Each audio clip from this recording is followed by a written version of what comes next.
convidar você para uma leitura no livro de Hebreus, no capítulo 9, os sacrifícios do santuário, por causa das suas imperfeições, deve repetir-se, mas o de Cristo é o único, porque é perfeito, é epígrafe do assunto. Hebreus, esse escritor, que é um mistério, se fala muito de quem ele é, são possibilidades, mas o texto aqui traz uma riqueza muito grande.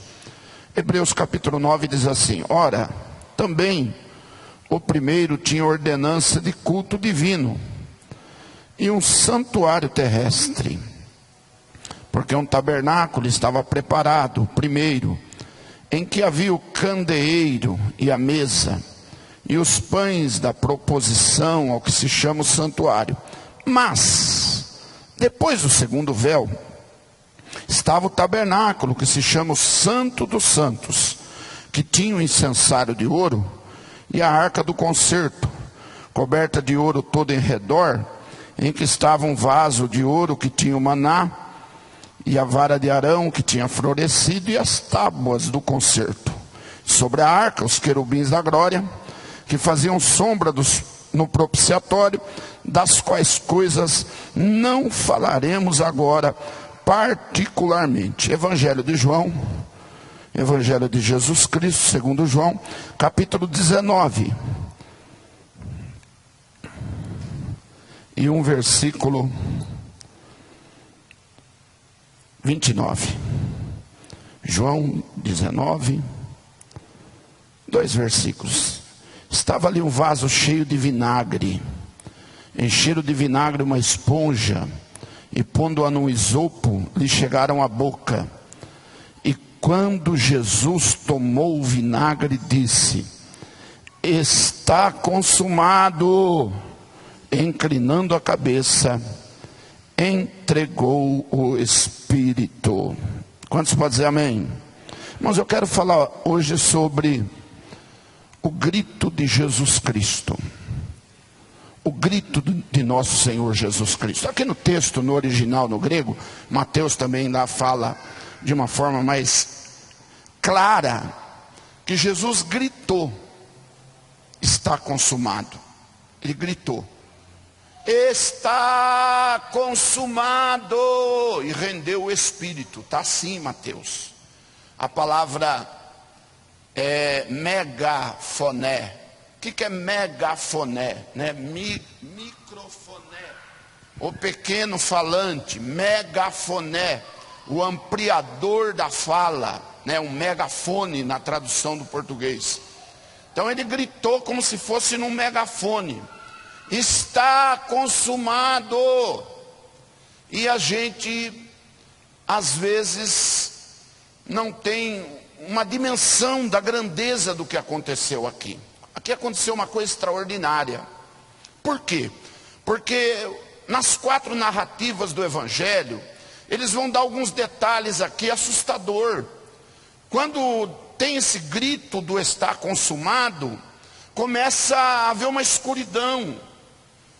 O sol se escurece e fica totalmente em treva aquele ambiente. E de repente o sepulcro começa a tremer. A terra começa a tremer, e as pessoas começam a sair do sepulcro, entrar na cidade e aparecer para os seus familiares ressuscitando. E isso é uma coisa extraordinária.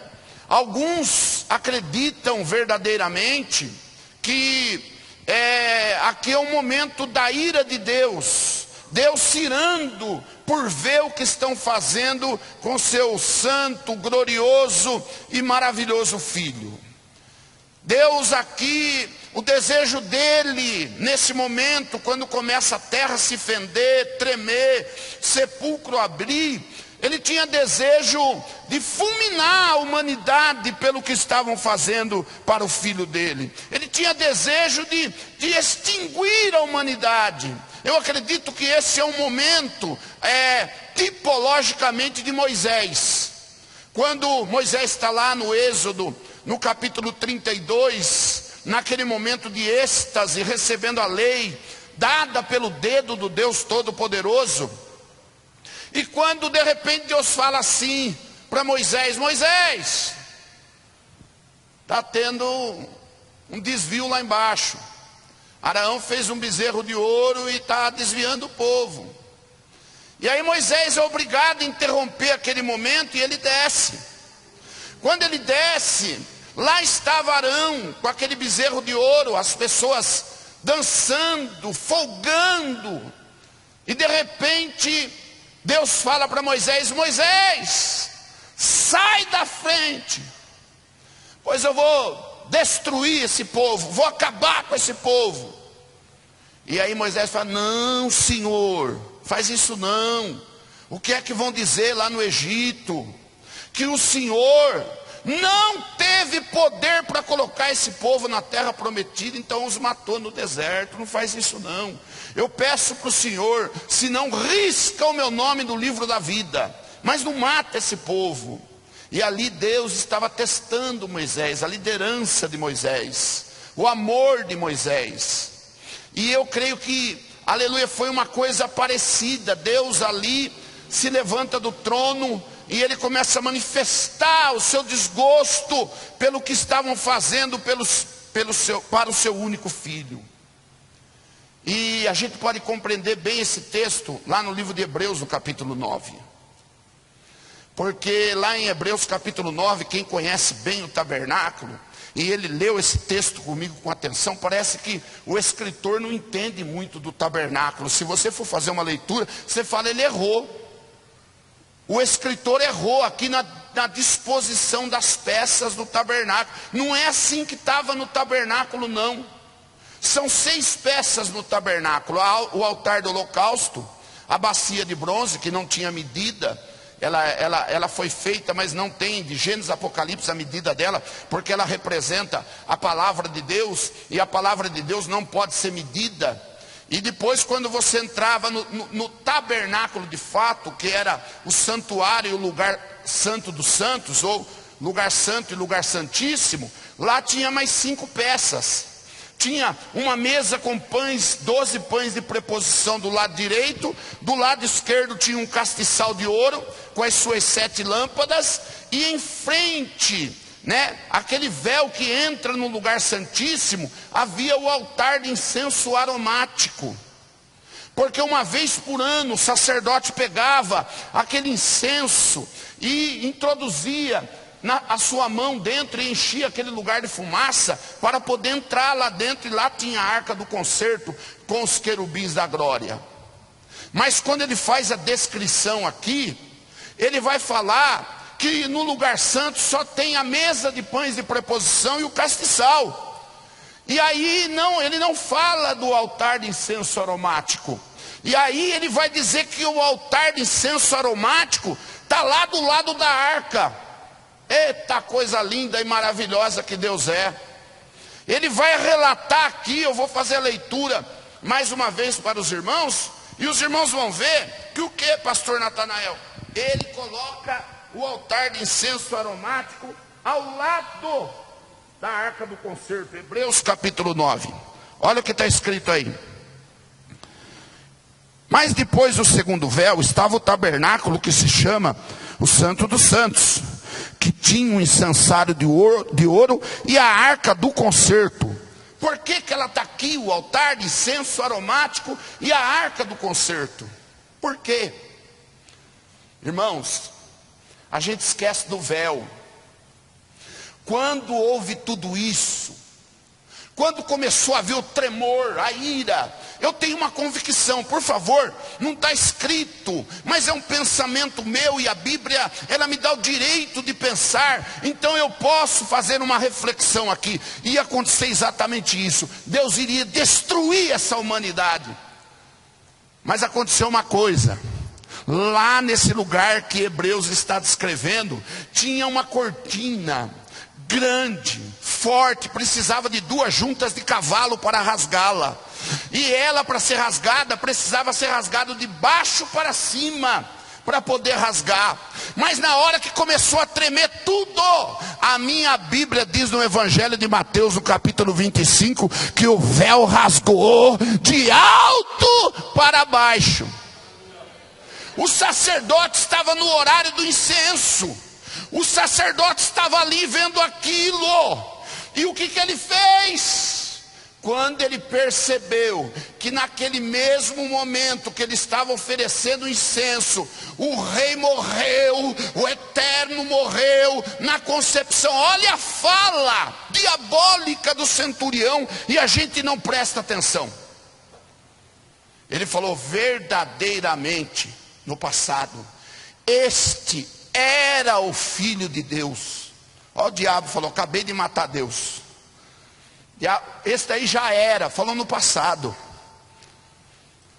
Porque na concepção judaica, ele se dizia o Filho de Deus. E por se dizer o Filho de Deus, com certeza, Deus não morre. Isso aí morreu, acabou. Mas a hora que o véu rasgou, desceu rasgando, aquele sacerdote entendeu: opa, fizemos besteira. E ele pegou o altar de incenso aromático e começou a empurrar, porque estava aberto agora o acesso. E ele colocou o altar de incenso aromático ao lado da arca. Eita, oh glória ao nome de Jesus. Sabe o que significa isso? Aleluia, que começou um segundo processo na vida de Jesus Cristo. Agora, aleluia, irá se cumprir as escrituras, aleluia, onde ele irá se assentar ao lado direito do Deus Pai Todo-Poderoso e se tornar o intercessor divino da igreja. Oh glória ao poderoso nome de Jesus Cristo. Agora, Jesus se torna intercessor. A vontade de Deus era matar. Você que está me ouvindo aí, amigo. A vontade de Deus era destruir esse mundo por causa dos pecados que tem nele, a devassidão que tem nele, as orgias que tem nele, a carnalidade que tem nele, o pecado que tem nele, a afronta para com as coisas sagradas de Deus que tem nele. É tanta coisa, aleluia, que Deus tem desejo às vezes de fulminar essa humanidade, mas ele não pode, porque Jesus está sentado do lado dele, o intercessor divino. Aleluia, eu e você só estamos aqui porque Jesus está lá. Aleluia, e o sacerdote, aleluia, aquele sacerdote, ele devia de entender muito das coisas sagradas. Ele devia de entender muito. Quando ele viu, em microsegundo, em tempo rápido, que a arca não podia ficar mais ali. Não era mais lugar dela no santuário. Não era mais lugar dela no lugar santo. Ela precisava ir para o Santíssimo. Porque, aleluia, como diz as Escrituras, olha o que aquele centurião falou passado. Filho de Deus já era.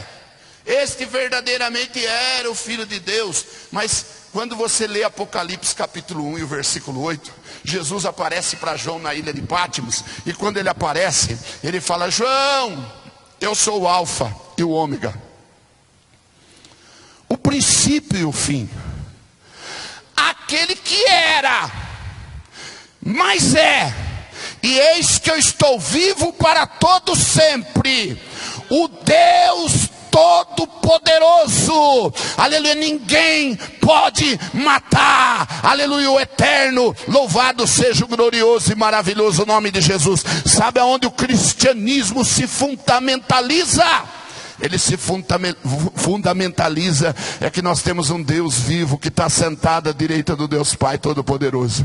Se você pegar, ir lá, aleluia, em Meca, aleluia, e for ver Maomé, tem uma redoma de vidro lá de 10 metros por 10, a prova de bala, está lá os restos mortais, aleluia, de Maomé. O muçulmano só é muçulmano se uma vez na vida, antes de morrer, ele for lá e tocar naquele vidro, senão ele não é muçulmano. Se você for, aleluia, na China, Siddhartha Gautama, o Buda, está numa redoma de vidro de 10 metros por 10, aleluia, e todo o espírita, ele precisa, aleluia, tentar viajar para lá, para aumentar a iniciação dele, aleluia, e ele ser levado a um nirvana.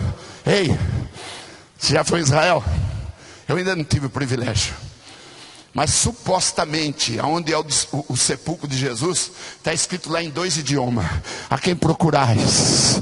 A Jesus Nazareno. Ele não está aqui, ele ressuscitou e ele está sentado à direita de Deus Pai o Todo-Poderoso e intercede por nós. Louvado seja o nome de Jesus. Eu fico vendo Natanael, fico olhando para mim, porque a melhor coisa que tem é a gente olhar para a vida da gente.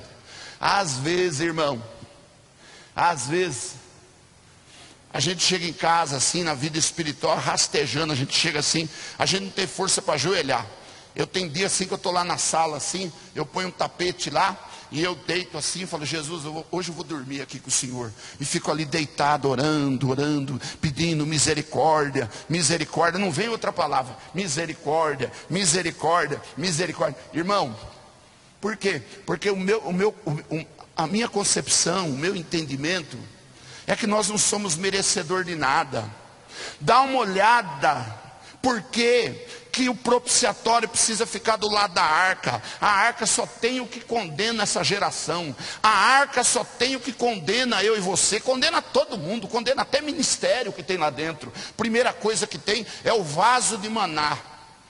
Tem maná lá dentro. E o que representa o maná? Representa a palavra de Deus. Tem crente que não lê a Bíblia nem uma vez por mês, nem uma vez por semana. Ele larga a Bíblia lá em cima da estante. Aleluia, como um sortilégio aberto no Salmo 91. E ele mal imagina que o capeta conhece mais Bíblia do que ele. Ele disputou Bíblia com Jesus, conhecimento teológico com Jesus. Mas olha, meu querido irmão, aleluia, a gente não coloca a palavra de Deus no coração. E a regra de Deus é: o homem não vai viver só do pão, o homem tem que viver da palavra que sai da boca de Deus. Nós temos que colocar a palavra de Deus na nossa alma, porque é da palavra que sai eternidade, é ela que transmite eternidade ao coração do homem. Mas o homem despreza a palavra, ele despreza.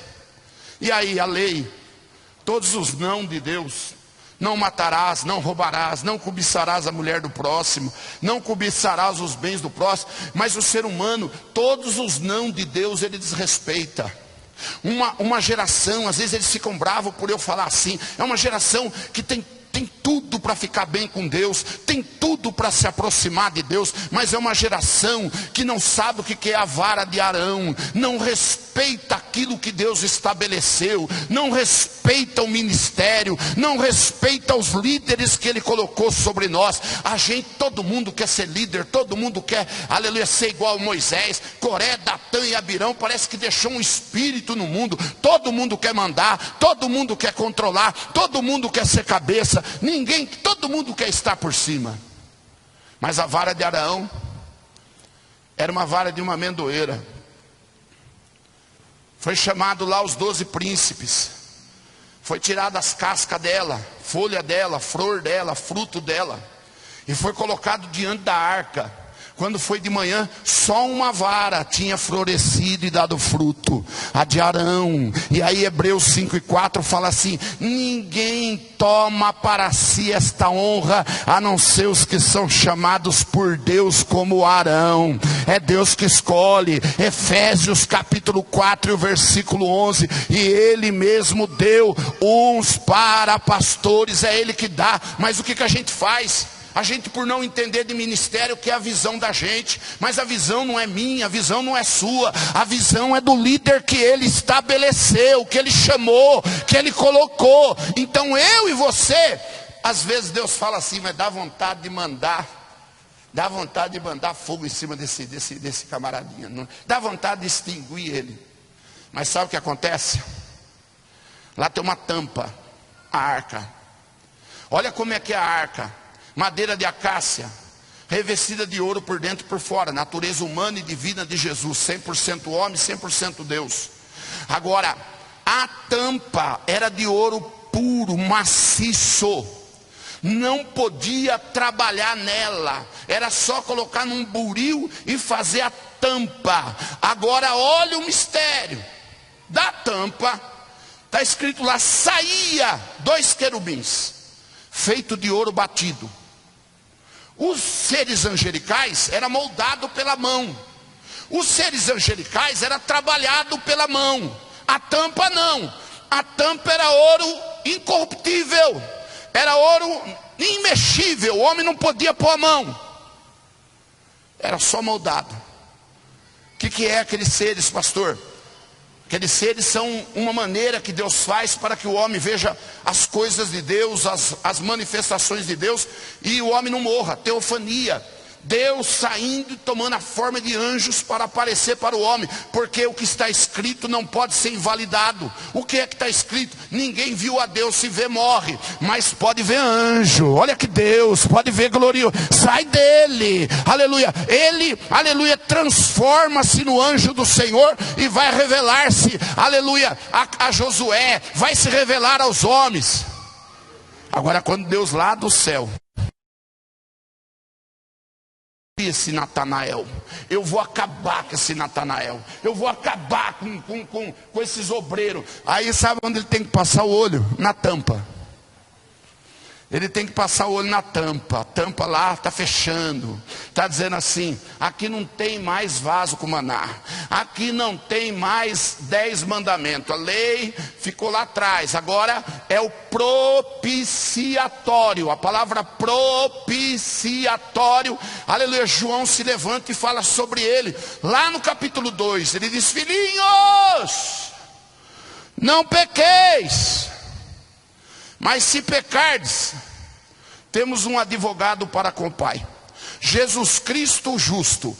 Ele é a propiciação pelos nossos pecados, e não somente pelos nossos, mas também pelos de todo o mundo. Oh, glória!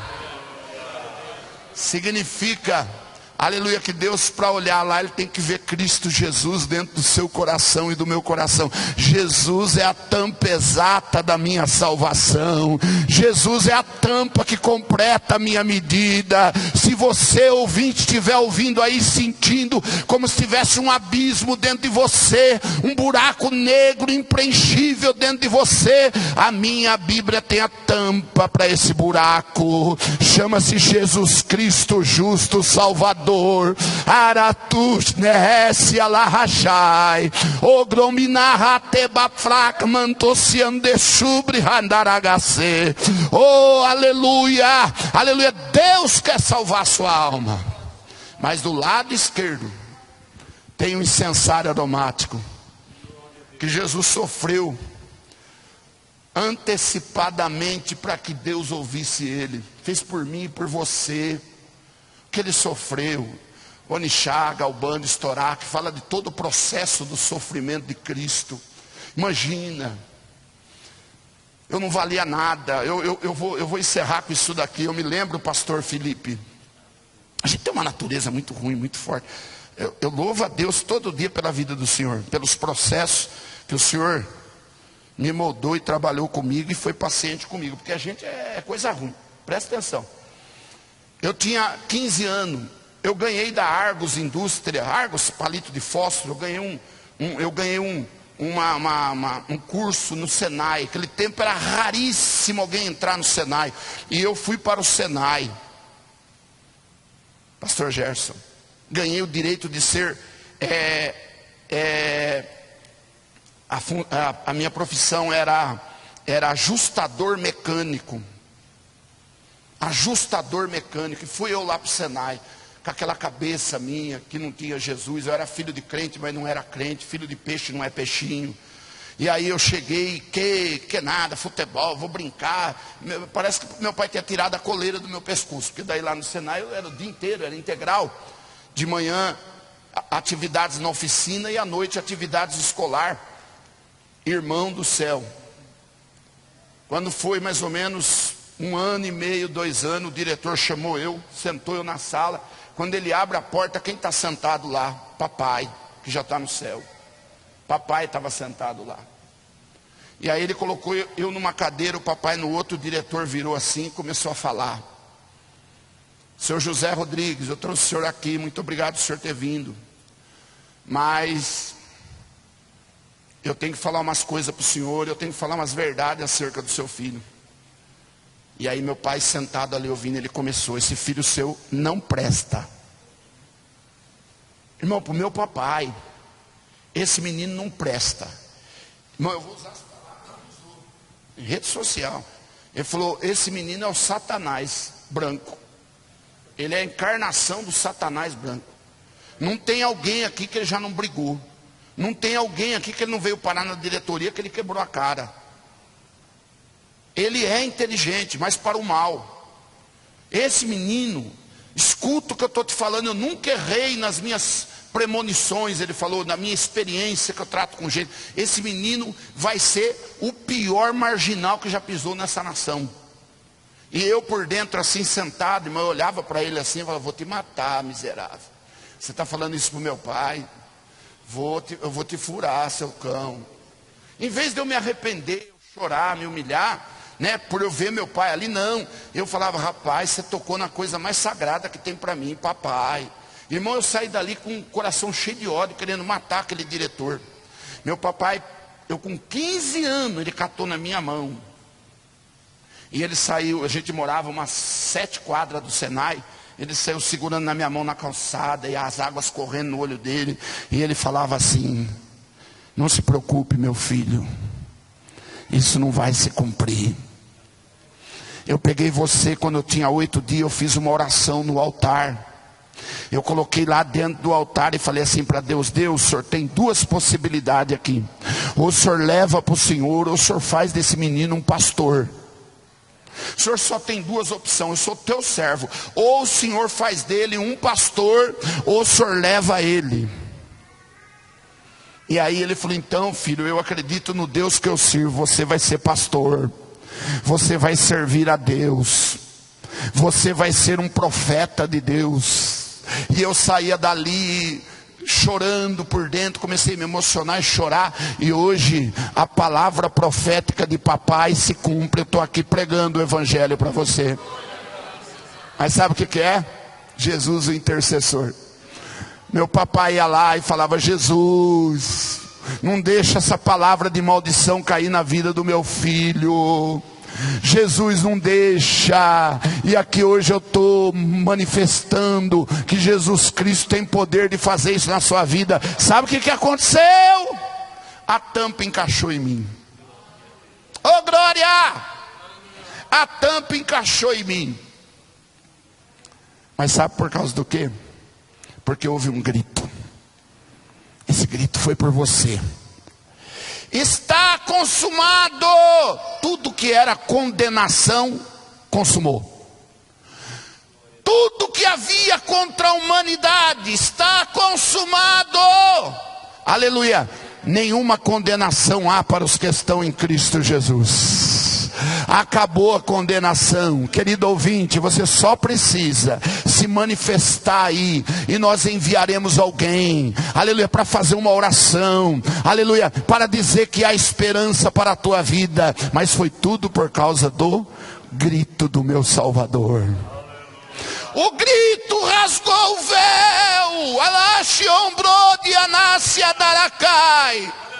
O grito rasgou o véu. E por isso é possível eu ir até o Deus Todo-Poderoso. Coisa linda do céu. Quantos crentes aqui que o grito, aleluia, foi a razão da sua vitória? Fica na presença do Deus Todo-Poderoso. Amém.